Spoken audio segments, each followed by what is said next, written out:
Hi guys, it's Claire. Welcome back. So, Nonfiction November is upon us, so I thought I would share my TBR for the month, even though the last TBR I made ended up being mostly aspirational, but I'm feeling much more confident about this one because I've already started reading several of these books, and they also fit more into the topics I've been reading about in general lately. So, let's get into it. So, I mentioned in my last video that after reading Regarding the Pain of Others by Susan Sontag, where she talks about the imagery of the Vietnam War, I felt spurred on to read more about the Vietnam War as a whole. I've always been kind of fascinated by the American narrative of the war in all its tragedy and lack of triumph, and in an effort to learn more about it and interrogate my own fascination with that mythology and look at it from multiple angles, I read The Things They Carried by Tim O'Brien and The Sorrow of War by Bao Ninh. And now I am reading Blood's Black Veterans of the Vietnam War, an Oral History, edited by Wallace Terry. So during the Vietnam War, Black soldiers' experience of that conflict was often quite different from the experiences of their white counterparts, not just because of racism they experienced within their platoons and brigades, but also in a broader sense because Black soldiers were much more likely to be drafted into the war in the first place, more likely to be sent to the front to fight in combat, and more likely to die in Vietnam. So I think reading a book like this is a really important piece of getting a whole picture of Vietnam, and it's been a really interesting read so far. Like The Things They Carried and The Sorrow of War, this book presents soldiers' perspectives on their experiences of the war, but because this is an oral history, the material here is a lot more raw, and it has all the disjointed, sometimes meandering qualities of real human storytelling before it's been kind of molded into an artistic or coherent narrative. So that sometimes makes for slow reading because you need to sift through a lot more material, but it also feels like you're listening to people testify to their real, unfiltered experiences, which is very different from reading something like the Tim O'Brien or the Bao Ninh,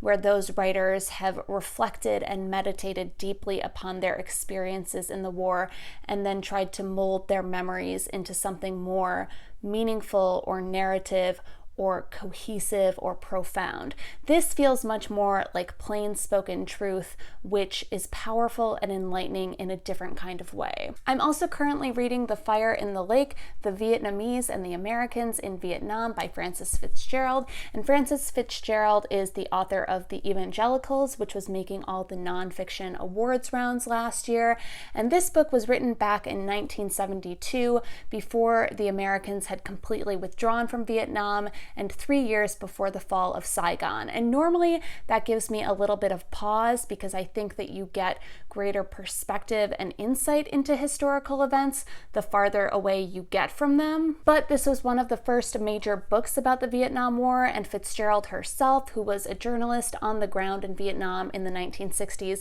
has called this a first draft of history. And so far I'm finding that FitzGerald offers a deeper perspective on Vietnam and Vietnamese culture than you typically find in most American or Western accounts of the war. Rather than starting her narrative with the French colonization of Vietnam, she looks much farther back at the Confucian roots of Vietnamese society and culture in an attempt to place America's involvement in the Vietnam War in a broader context of Vietnamese pre-colonial history, culture, and values. I'm definitely going to look up various responses to and critiques of this book once I'm done with it because it was written almost 50 years ago, but so far I'm finding it pretty interesting and a pretty good introduction to the conflict as a whole, so a tentative thumbs up for now. And keeping with this theme, I also have the book Nothing Ever Dies, Vietnam and the Memory of War by Viet Thanh Nguyen, who is famously the author of the Pulitzer Prize-winning novel The Sympathizer. In addition to his career as a novelist, Viet Thanh Nguyen is also a professor and an academic